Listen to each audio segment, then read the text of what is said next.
Russia's President Putin has launched his election campaign today, which could see him stay in power for at least another 6 years.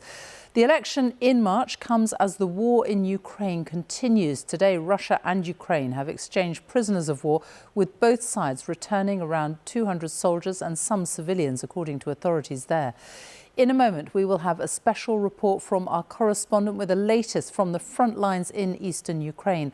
But first, our Russia editor Steve Rosenberg was invited to today's presidential campaign launch in Moscow, a star-studded affair near the Kremlin.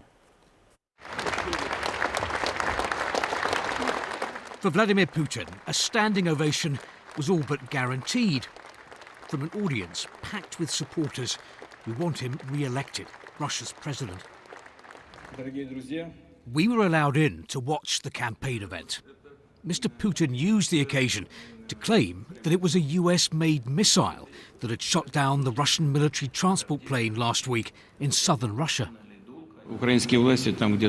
The Ukrainian authorities had mentioned that they want an international investigation into this. That's what we're asking for. And we insist that an international investigation is carried out. But there are no international organizations willing to do this. There were pop stars and cosmonauts, VIPs for Vladimir. Their chance to praise Putin. He's extraordinary leader. Extraordinary. And an opportunity to attack the West. Stop picking on us, trying to dissolve Russia, trying to destroy Russia. But the West is not trying to destroy Russia, and the West did not invade Ukraine. It was Russia that took the decision to attack Ukraine. The West doesn't want bad relations with Russia. You are so old and so naive, or you're lying. I suspect that the idea behind all of this, and all this celebrity support, is to show us that candidate Putin is in a league of his own, Premier League Putin. But keep in mind, he runs the league. This is his political system, his rules of the game. Vladimir Putin's most vocal critics have long been relegated. They're either in exile or in prison. Former TV journalist Yekaterina Duntsova had tried to get on the ballot to challenge President Putin. She was calling for peace in Ukraine, the release of political prisoners, and a humane Russia. The authorities barred her from running, claiming her paperwork wasn't in order. I think the political system here sees me as an alien object and doesn't know what to do with me. Because I appeared out of the blue, the system doesn't understand who I am, so it's decided to keep me out of harm's way. Yekaterina lives in Rzhev, 140 miles from Moscow. Many here tell me they see no alternative to Vladimir Putin. The Kremlin has helped engineer that by removing any potential rivals, any real challengers from the political stage. A new president, Ilya says, might not cope with the burden of governing. But someone experienced like Putin can develop our country even in the difficult situation we're in. There's no one else, says Lydia. Maybe Putin will find someone sometime, but he'll be ruling for a long time yet. Perhaps that's why there's little excitement here about the election. There will be other candidates, but Russians already know who'll come out on top. Steve Rosenberg, BBC News, Russia.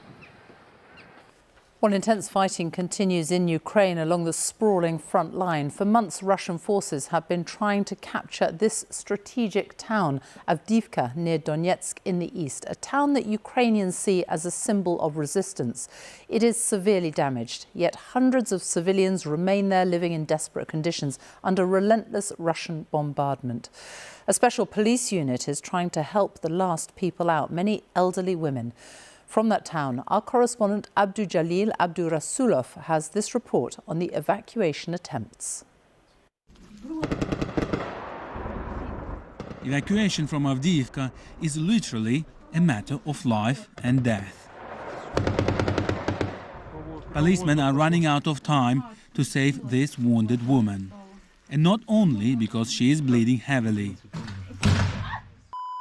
A Russian drone drops a grenade aiming for their car. It just misses. Hurry up! A drone is hovering above. An officer shouts. Gennady and Dmitri's job is to help civilians facing daily bombardments and airstrikes. They are the White Angels, a special police unit in Avdiivka, a frontline town in eastern Ukraine. They gave me their footage from the past month inside the town. It shows how people survive in desperate conditions. The town is being razed to the ground, and yet some residents are still willing to stay. Gennady begs this old lady to leave the town. This is her answer. Let me die here, she says. In some cases, they use the help of a person's relatives, and sometimes it works. We've come here and they're refusing to go, he says. Mom, please go. The voice on the other end begs the woman.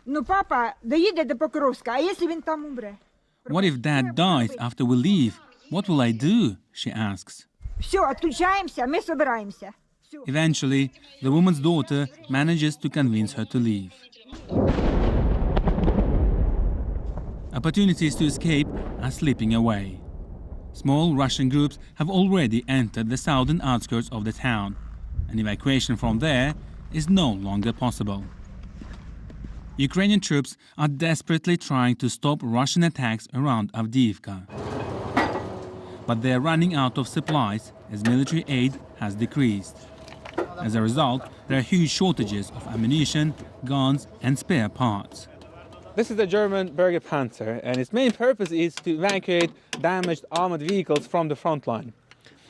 Its track and road wheels are broken, but because there are not enough spare parts, this group has to scavenge. They're taking the track from the other vehicle and putting it on this one. For now, the Ukrainian forces are holding on in Avdiivka. But those residents who refuse to leave the town may soon no longer have a choice. Abdujalil Abdurasulov, BBC News, Eastern Ukraine.